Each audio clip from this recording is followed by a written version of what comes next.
Hey guys, it's Anthony from the Rag Company and welcome back to Wash Wednesday. Today I'm here with mate Max. You've been on the show before. I'm back. You are back, but this time you had a bit of an upgrade. Some would say an upgrade, but I would call it something maybe a little different. All right, Max, so what kind of car do we have here? Today we're taking a look at a 1987 Porsche 959.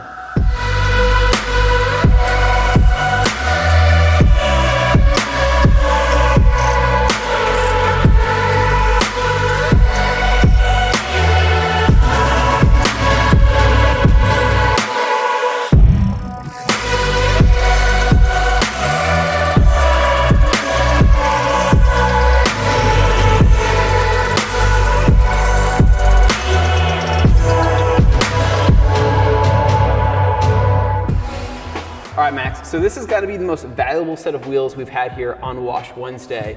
It's a nice car, man. Thank you. So we are also in our brand new Infinity Wall studio. So this is going to be the first Wash Wednesday within this white room. It's exciting. But this car is in here for a reason, because we're actually going to be doing a photo shoot with this car. Yeah, that's right. So before the photo shoot, we wanted to get the car cleaned up. And yeah, it doesn't look super dirty, but anything we can do to make it look better in the pictures, we're going to. So remember how we did an O&R wash on your Alfa Romeo? I sure do. So we're gonna be doing the same thing again, and then we're gonna be topping it with bead maker, which should give it some more gloss in depth and some protection for some summer driving afterwards. Nice. All right, Max, so we got some familiar tools here. You've used these before, right? Yep, I like these. So these are our IK multi-sprayers. This is what we're gonna be using to do our pre-spray with O&R. So we're gonna be covering the surface of the vehicle without making too much of a mess here in our Infinity Wall. But you did mention that there's some areas that we need to stay away from or not get too wet, right? Yeah, so this being an air-cooled car, it breathes the atmosphere. So this is a big open portion. This is kind of like your air intake. So this is exposed to the engine underneath, and being 510 horsepower air-cooled Porsche twin turbo engine, I'd rather not get any type of water solution on there. So that's really the main part that we need to stay away from. Absolutely. Okay, so we're gonna go ahead and start from the top and work our way down just like we did with the last wash. Sounds good. Do you want to start from the back top or the front top? It's your call. That's a good question. You get to break it in. Let's start from the back top. Okay, let's do it. Back top it is. All right. So we're just going to be lightly covering the surface, not making too much of a mess like we did last time. We're just getting O&R on the surface because, like I said, this car isn't super dirty. Look at you, a pro. Oh yeah. An IK sprayer pro right there. I know how to do these things. So I'm spraying around the vent here. I think I got a much better pump than you did. I think you did. Like I said, I'm just gonna make you do these Wash Wednesdays from now on, right? You could host something, Max. I think you're good enough. No, not nearly as good as you. Oh, stop There's no way. So looking at this paint, honestly, I think there's actually some type of protection on here, whether it was a wax, a spray wax, or a spray sealant, because I am seeing some of this water bead up rather than sheet off, like if it was unprotected. So at least you know that there's something on the car, which is nice. But we will be topping that off with something else just to ensure that it has that extra protection to last a little bit longer. How you doing over there? Everything getting covered? Yeah, it's pretty saturated. All right, well, I think if that's it, I think we can start moving. Oh, I forgot about this this spoiler back here, that under area. We'll get underneath there. Very good. There's all sorts of intricate body lines on this car, which is, it's different. I've never watched anything It's like curvy, this but there's a lot of flat surface area on it. There is. Like I totally missed that whole area, and I probably wouldn't have hit that unless I saw it back there. All right, I think we're good. I think. Hey, do we need to do the wheels? What about the wheels? Yes. Just like every other YouTube commenter, always about the wheels. Anyways, so what I was saying is that for the wheels, how about I knock out the wheels? I'll do that while you start on the wash process. You'll start from top to bottom with our Eagle towels, and I'll start knocking out the wheels right now. All right, Anthony, you're putting me to the test. I'll go ahead and do what you told me, which is wring this out. Just be nice and delicate on the 959. What we'll do is we'll fold it into quarters, and I'll do some nice swipes from back to front, and then I'll go ahead and flip it over. Making me proud, Max. Making me real proud. Thank you. How are those wheels doing? Wheels, I'm actually just about to get started on these wheels. So what I'm gonna be doing for these is I'm going to be lightly spraying them with some O&R, not making too much of a mess, but you can see that these things are pretty dirty. They got pretty big Porsche calipers on there. You can see all the brake dust gathering down here below. So what I'm gonna be using for this to reduce the amount of mess, we're not gonna be using any foam today, unfortunately. I know you guys are looking forward to it, but today we're gonna be using Power Clean in just a sprayer. So I'm gonna go ahead and apply Power Clean to the face of the wheel here. And then for this, I have our very green soft flag tip wheel brush. And then I'm going to agitate the bigger areas. Just lightly rub over those and get everything I can in the cracks and crevices. And for the areas that I can't get, I'm actually gonna be using a different brush. So I'm gonna be using this guy right here, which is our Detail Factory Boar's Hair brush. So how I like to use this is I load product into the brush itself, and then I create a lather going around the more intricate areas of the wheel. So I can get up into all the cracks and crevices, and then I can even get back onto the caliper itself. So this is to ensure that these 959 wheels are cleaner than ever. All right, so after I've agitated all the areas of the wheels with Power Clean using our brushes, what I'm gonna do is just rinse them off again using O&R. So just go back over it and get all the Power Clean. And for anybody wondering, that was Power Clean diluted at 10:1. So it was actually a rather very light dilution. There's some interesting features on this Porsche 959, which essentially started out life as a 911 in the 80s. What this on the exterior shares with the 911 is this steel roof line. What's interesting is, if you look here, it might be hard to see, but there's a bonding strip. What that bonding strip does is it allows the fiberglass and carbon body, the wide fenders, to be grafted onto the car. Now we're getting to another portion of the car that I find super interesting. Number one, this is the first 911 to ever receive these Turbo S intake ports. But then there's this flap here, and a lot of people would think that this is for your fuel, where you put the gas. However, it's not true. I like to ask. Wait, what?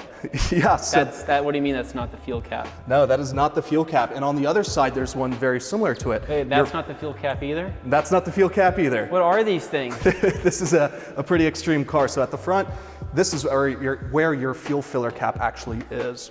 So what is this? I always like to ask this question. What does a Porsche 959 and Snoop Dogg have in common? I don't know. I don't want to say the wrong thing. They're two completely opposite things, right? What does Snoop Dogg have in his 1964 Impala? Hydraulics? This car has hydraulics. What? That's where your hydraulic fluid goes, because this car was... So does it... It lifts up and down, and it's not like air suspension. Air suspension Yeah. moves kind of slowly. This is hydraulics, and you can feel it go. It's pretty fun. All right, okay. I definitely want to experience that later if we can.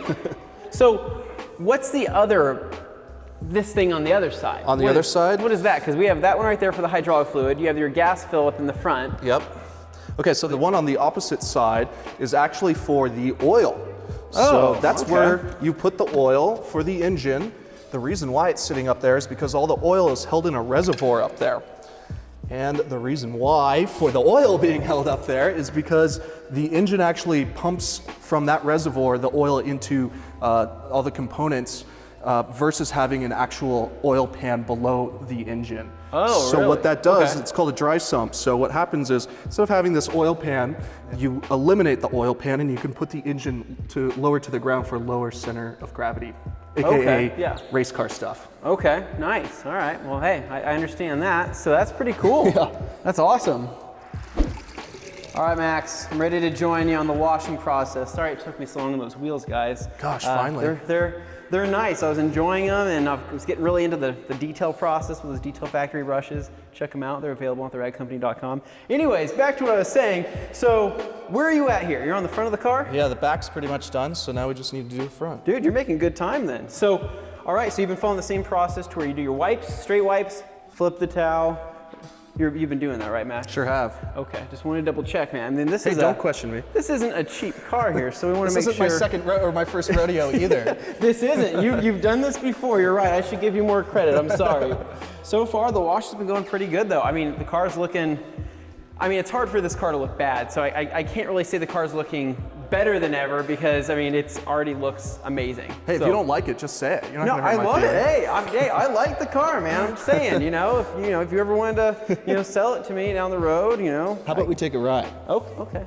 Yeah, first things first, right? I'll get my first fix and then we'll go from there. Well, the thing is that the cost of ownership on a car like this, while Porsches are extremely well built, the 959 is a complex car, so the cost of ownership can be pretty steep. Okay.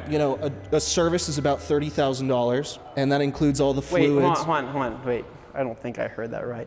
So wait, you said the cost of service was, you say $3,000? Add another zero. $300,000.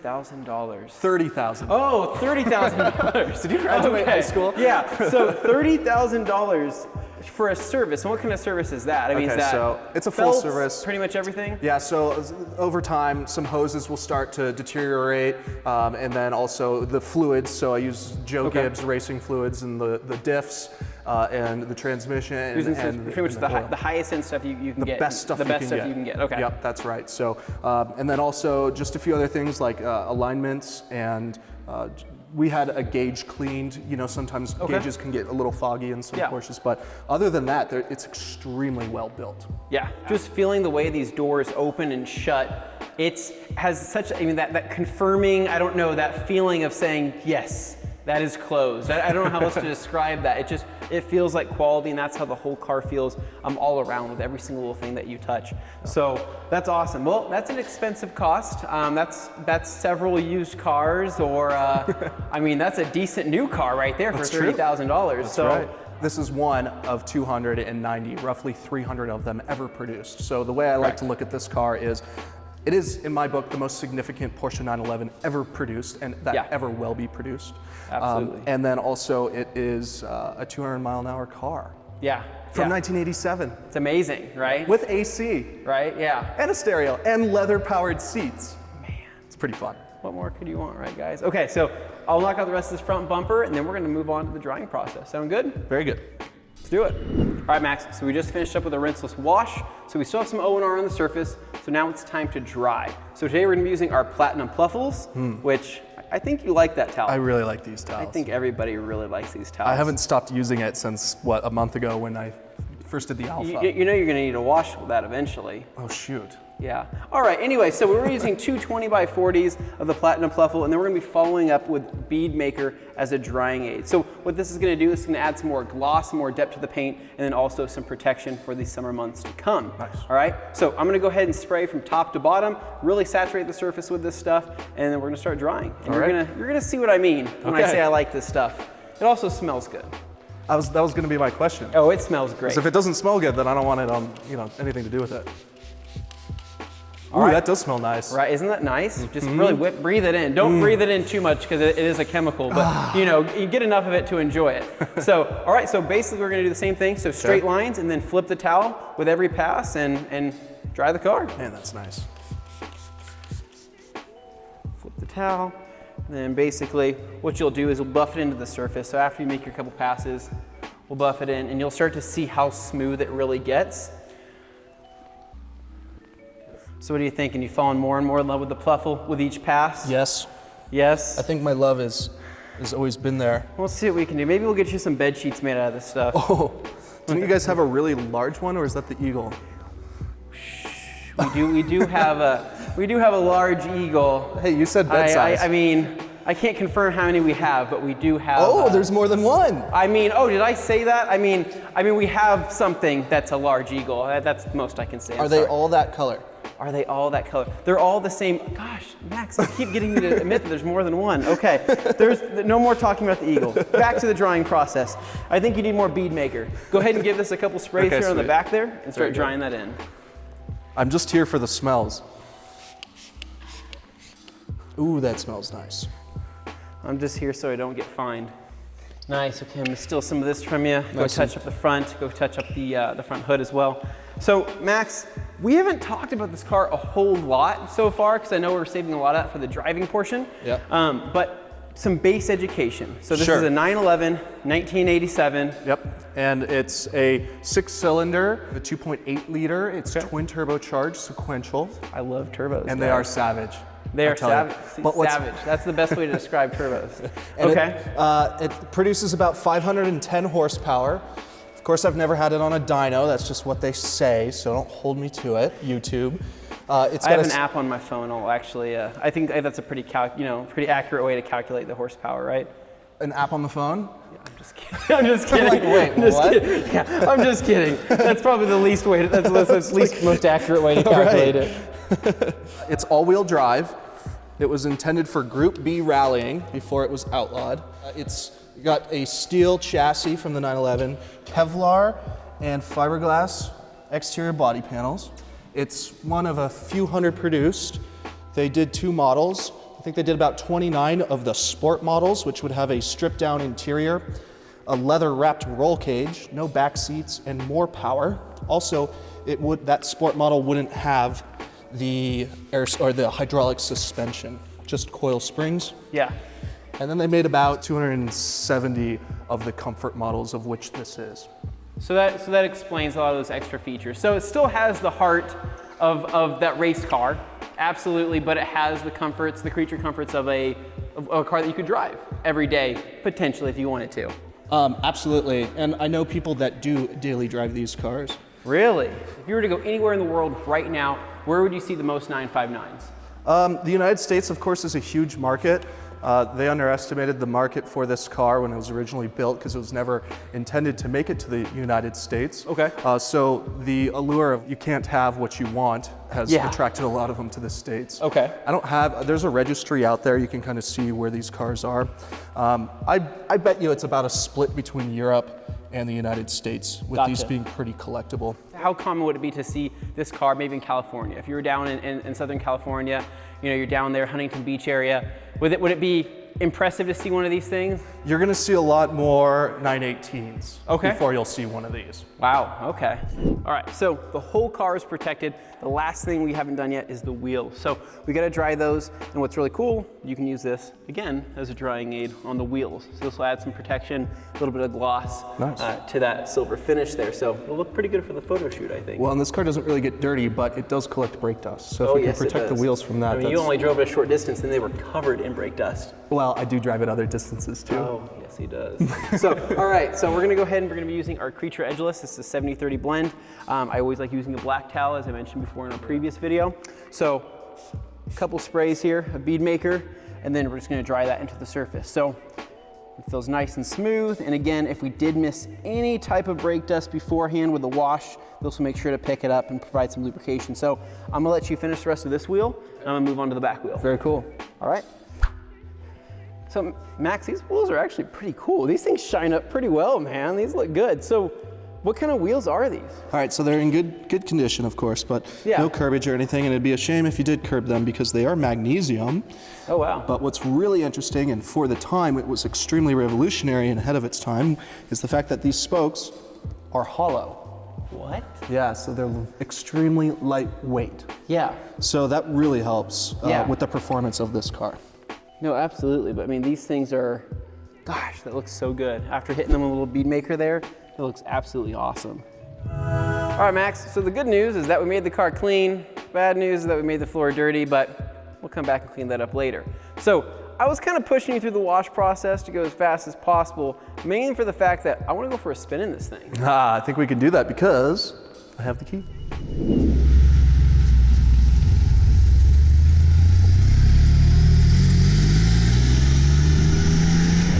All right, Max, so we are officially taking off in the 959, and I gotta be honest, man, this is my first 911 experience. Well, welcome. I feel like this is a pretty good way to start things off with a bang, right? I don't think you could ask for a better way to lose your virginity. I don't know, they have this smell to them, they have this feel to them. It's a very, it consumes you. I just feel like I've been traveled back in time. I call these analog cars. Yeah. So, you don't have anything really digital. Your gauges are not digital. You don't have paddle shifters. There's no such thing as PDK. Yeah. You have to row your gears. You do have ABS on this, and that's, right? That's this was the first production car to have ABS, actually. Nuts. That's so crazy to think about. But no, we have a lot of the cool features and stuff to go over. I'm just excited that we're going for a drive right now. I mean, this is super cool. I'm excited to share it.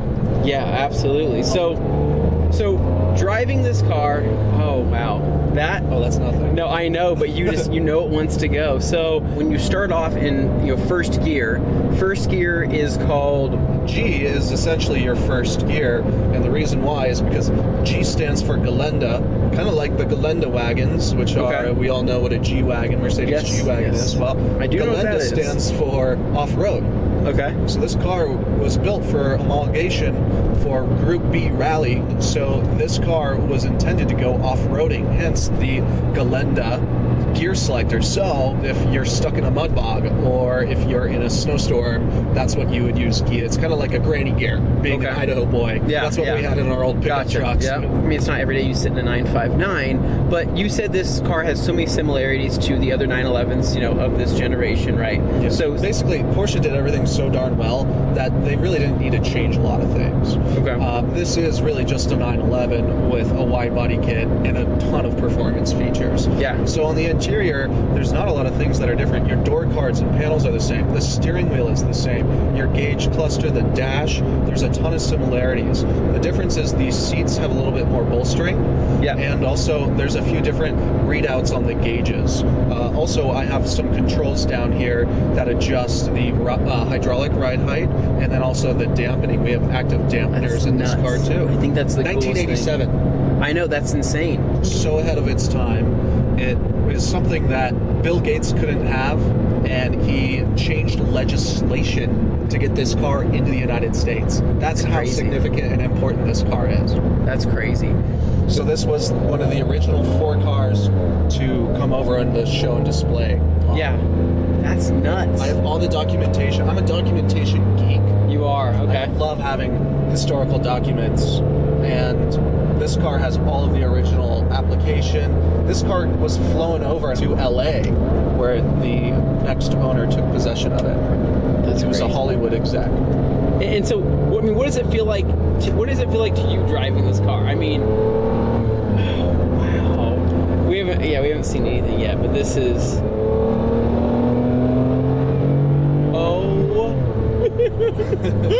Okay. All right. Yep. Holy crap. That was like some afterburners kicking in. Yeah, and we weren't even getting into it. Oh. I mean, we were touching it, but yeah. Really the thing comes to life after 6,000 RPM.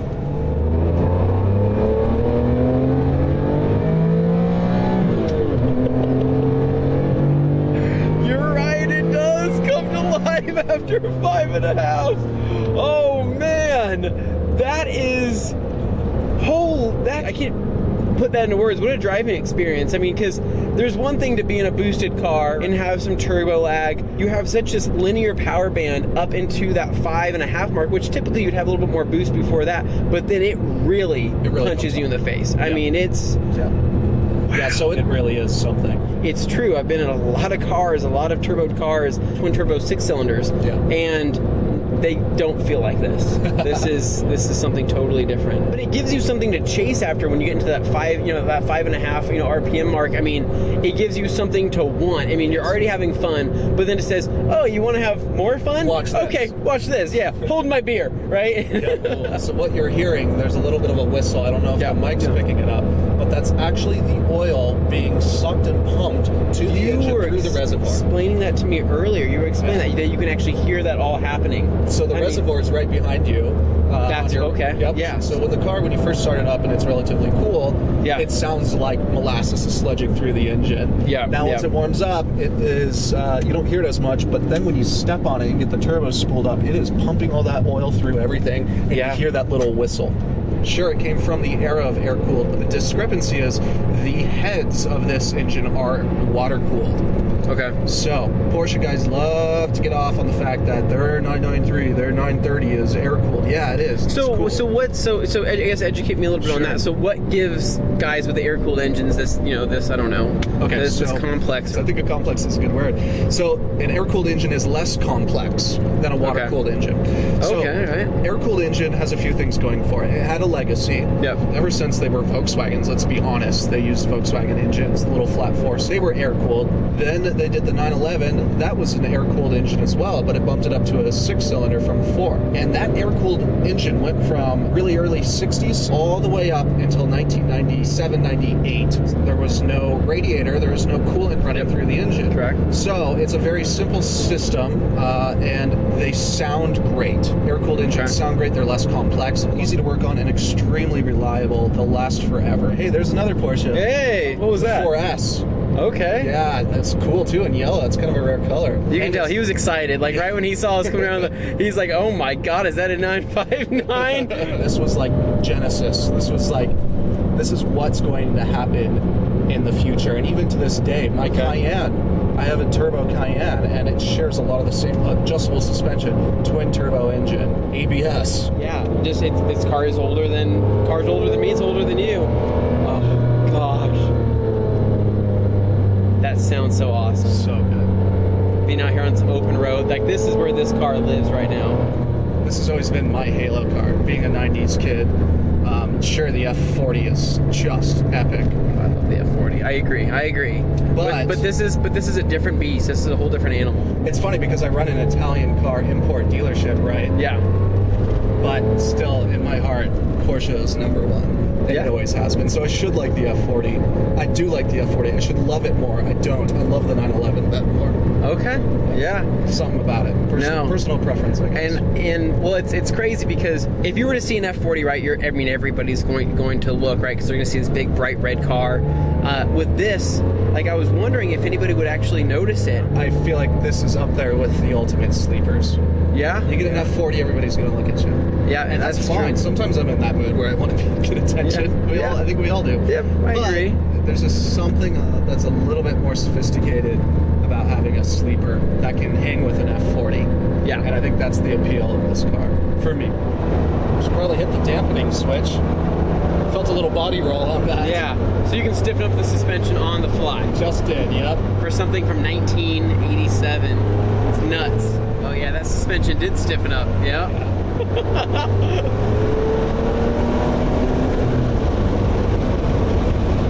Man, this car is awesome.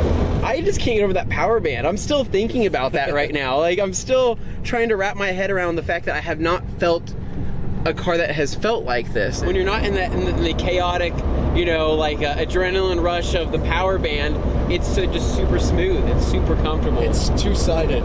Yeah. Which is typically a bad term, but yeah. Well, for a car, it can be some good, and it can be some, it's angry. It's bad in a good way. Angry, Yeah. Correct. All right, so me and Max decided to pull over to get some more shots of the car and give Dane a chance to catch up. Anyways, Max is going to give us a quick walk around of the car, show us all the things that we didn't talk about during the wash and things that we didn't talk about during the drive. I guess, teach you guys a little something about 959s. Yeah, so this is where the engine sits. It sits at the rear of the car, as 911s do. But this one is a little different, as it was the first twin turbo production Porsche. Yeah. So there's a hint of that with these two induction tubes there. Those are after the fact of the turbo. So here's your air filter that is massive, and your air plenum as well. Yep. See this little fan here? That's actually to cool the engine. See this box here that's red? That actually directs air and cools the top of the engine. Oh, crazy. A lot of older Porsches, especially the 356s and early 911s, the pistons and the cylinders that are near the firewall of the engine will burn up because they wouldn't get a lot of air back there. There's a lot of heat coming off this engine. It's hot. I mean, it's hot. You can't see it, but there's definitely some heat waves coming up from this thing. We were being nice to it. We were being nice to it, and I can imagine that somebody could be a lot harder on it. I can only imagine just how hot these engines get, but it needs all this stuff. Yeah, I mean, it's an air-cooled engine, so your turbos are sitting right about here on each side. So you have your air intakes from those S scoops in the fenders. Those feed the intercooler and help direct air towards those and the brakes. And then everything gets rushed through these turbochargers. And then in the center here is a muffler. And this car has the original muffler that it came from the factory. Like I said, when these came into the United States, they would have to change that muffler to pass smog. Well, now that it's 25 years or older, the car doesn't have to meet those emission standards. So we wanted an original car. The previous owner of this vehicle wanted an original car too. So he elected to put the original muffler back in. That muffler, I have the bill for it, $27,000 just for the muffler. There's a lot of expensive things involving maintenance, exhaust, you name it. What do we have up here? For people that are new to Porsches, what's underneath the hood, or I guess the bonnet? Or I call it the frunk. The frunk. We'll pop that for you. Fun fact, there's oil coolers up here too. Pretty fun. So here's underneath the frunk. I don't know how much you can fit all in that thing. No, there's not much to it. Wow. Pretty simple. It's all carpeted, right? So, I mean, if you... Yep. I mean, I don't know what you could fit back there that would really require some carpet. Maybe if you're transporting some fine china. Fine china. Something. Or even just some cameras. Oh, exactly. So, you know, maybe we'll talk the bosses into getting us an i5-9 as a camera car, right? We can use it just to store our equipment. All right, so Dane just showed up, so I'm gonna hand the camera off to him. Dane, thank you. Oh, thank you. Very good. All right, so one of my favorite features, I'll just say, I really like these door handles. So these handles don't pull. There's actually a little switch, a little trigger right here on the inside, which has a nice confirming pop.